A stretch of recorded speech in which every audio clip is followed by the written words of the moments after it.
I'm Amber Corbin. I am the Central Nebraska Business Relationship Development Specialist. I belong to the North Platte office, the Kearney office. I pretty much cover all of Central Nebraska. And that is a big territory. It is. And I absolutely love what I do. I love getting to be the first person to visit with new referrals, get to learn their story, how we can help them, all of it. It's just the most rewarding and blessed job I have ever had. So tell me more about what you do in that role. So someone calls and or they're referred to you or they're thinking about a family's thinking about starting home care. When do you come in and how does that work?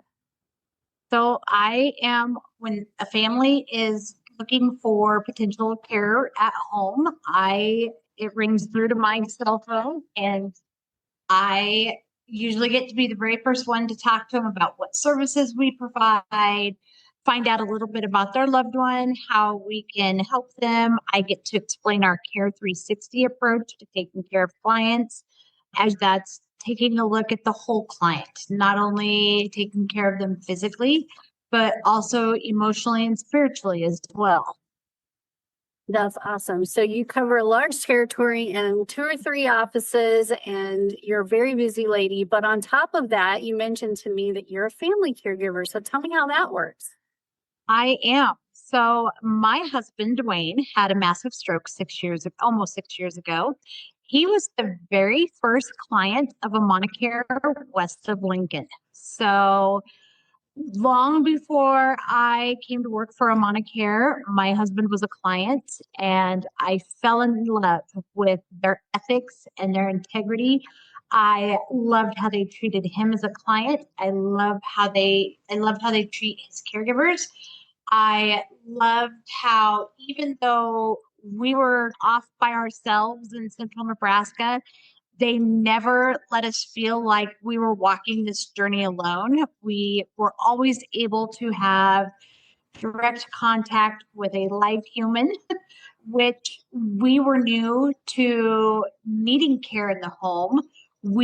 His caregivers were also new to being caregivers, and being able to ask questions and get a live person and get those questions answered made it such a smooth process for us. And actually, about 2 years after he became a client, is when I felt my calling to try to help others in similar situations. And that's when I came to work for AmanaCare. But Dwayne is still a client of AmanaCare. His caregivers go through us, and we are blessed enough to have a unique family situation at AmanaCare. Dwayne is the client. I am the marketer or business development relationship specialist for this area. Our youngest son is his paid caregiver during the day while I'm working. And our daughter-in-law, Natalie, so our son's wife, is the care coordinator for this territory also. So we've turned a family-owned business into our family business, if that makes sense. It sure does. And what a wonder. I have a couple of thoughts about this. First of all, when you walk into a home of someone who's thinking about care, needing care, or you're talking on the phone with them, you absolutely know what they're going through. You know what's on their mind. You know what's in the back. There's so many feelings and emotions that go into that. First off, there's trepidation because you're looking at trusting a stranger in your home with your loved one, hoping that they're going to provide the type of care you want your loved one to have. There's also the fear on the client side of things of losing that independence. And it's easy for me to put myself in their shoes because it wasn't that long ago, it seems, that I was in that exact same situation. And Dwayne was having the feelings on the client side of things of, I'm a strong, independent guy. I don't need assistance. And it allows me to talk through those feelings and emotions with not only the family, but the client. And sometimes just being told the process of how careful we are when hiring caregivers. I love the fact that our company doesn't just hire anybody to fill a caregiving position. We look for people that truly have a heart for service and want to care for others. And with that, when we do hire a good caregiver, it's important to our company that we treat them right. And believe it or not, that can be reassuring because we enjoy one of the lowest turnover rates in the industry in our state, which is amazing. But that's because of all the extra care and benefits that we provide our caregivers. So, what that means is clients are not getting a continual revolving door of not knowing who their caregiver is going to be from day to day. We try to place one or two caregivers per client. That way, whether we're talking about my husband that has a brain injury or, a client that maybe has dementia or Alzheimer's, knowing the same routine day after day of who's coming to take care of you allows so much bonding to take place. The caregivers really get to know their clients. They are our eyes and ears. They're going to be the first ones that notice if a client is having an off day.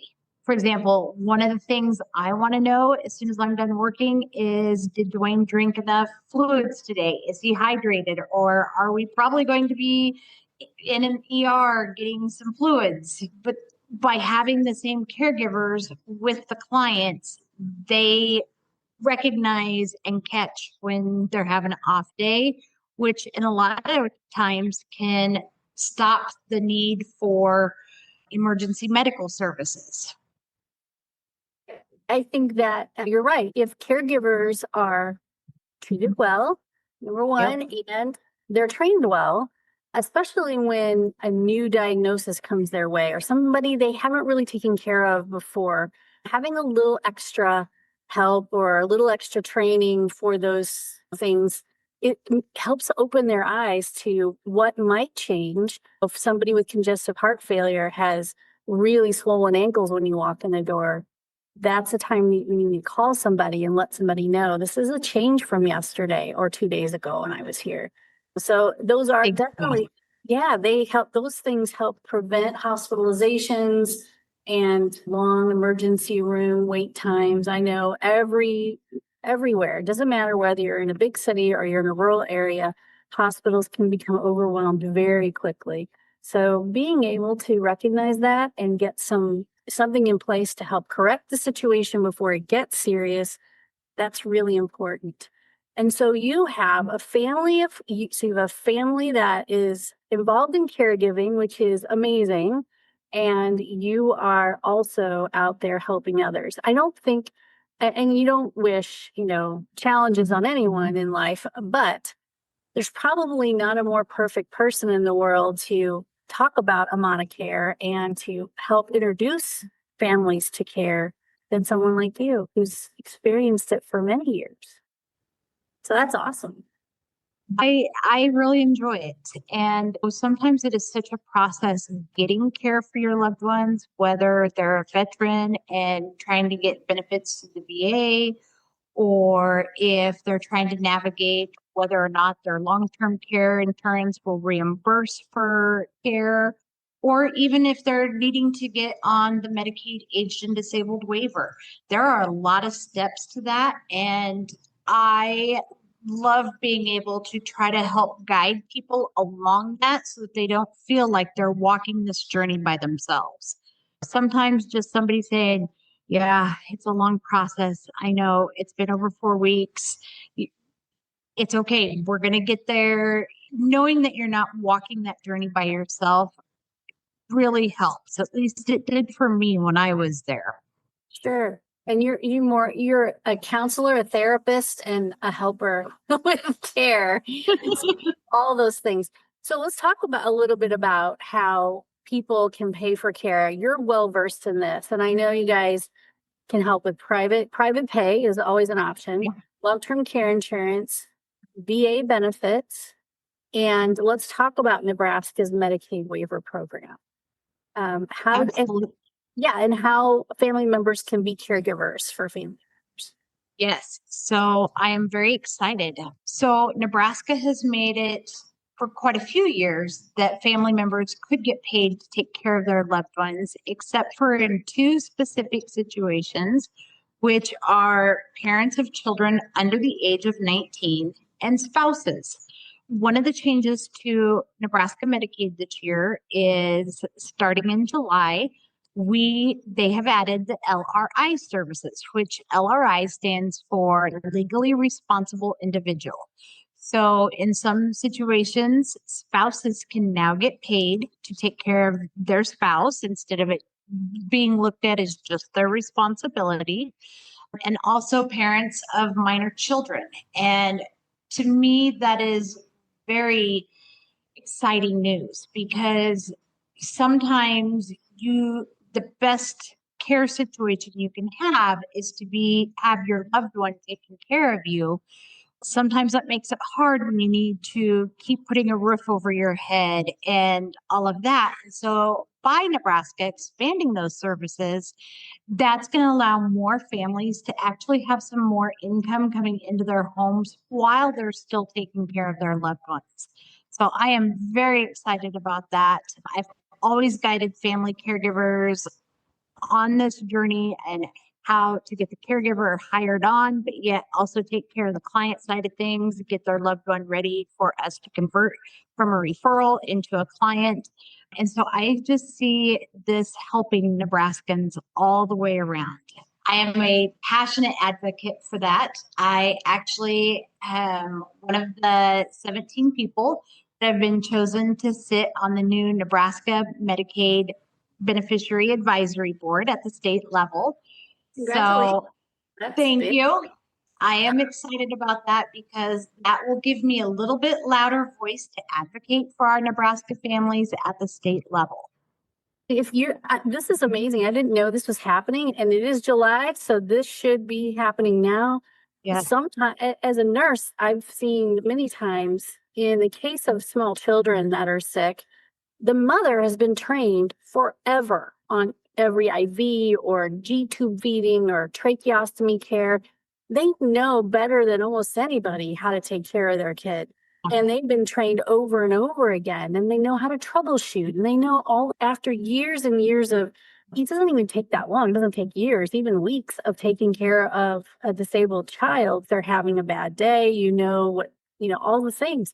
So why not let those mothers or fathers or whoever benefit from that, from being the caregiver? And then it's a win all the way around. It brings more income into the household, which takes the stress off. Usually the parents are providing the cares anyway, but they're doing it without getting paid, which then they have the stress of trying to keep a roof over their heads, trying to keep food on the table. And I have been so excited about these changes because I feel it really is going to improve some people's lives. Right. Now they have the sole income earner outside of the home. If there's a mother and father together and the dad's working or the mom's working and the other one is at home, now they get a little extra income from the person who stays at home.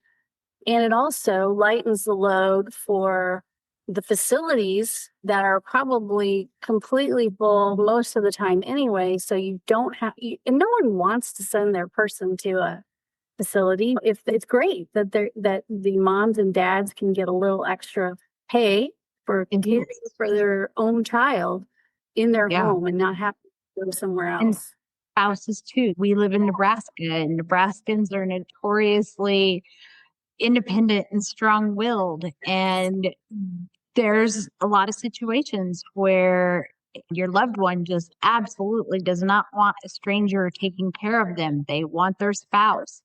And then you have the spouse trying to figure out, how am I going to take care of my spouse? How am I going to keep a roof over our head? How am I going to keep groceries on the table? How am I going to keep fuel in the car? hopefully this is going to ease that burden. Nebraska's had it. Grandparents could take care of grandchildren and get paid. Siblings, once they reach the age of 19, aunts, uncles. But by opening it up to the legally responsible individuals, so the parents or the spouses, I really see nothing but good things coming out of this. Yes, absolutely. And I think every state should follow suit on that. As long as everyone's going through a reputable home care agency who is managing from a distance, managing that care, answering questions, helping the family, making sure everyone's qualified to be a caregiver. As long as things are put in place, the spouse and the parent are almost the absolute first choice for almost everybody. Yeah. And whether they're family caregivers or just caregivers that work for us taking care of other clients, our company does pride itself on treating others the way we ourselves want to be treated. And some of the things that we offer, which would be included with this new LRI for family caregivers, is we offer paid indemnity health insurance for caregivers that work over 35 hours a week, or I believe it's 25 hours. And we have a quarterly performance bonus that is offered to all caregivers that work over 35 hours a week. And that's actually a profit sharing program.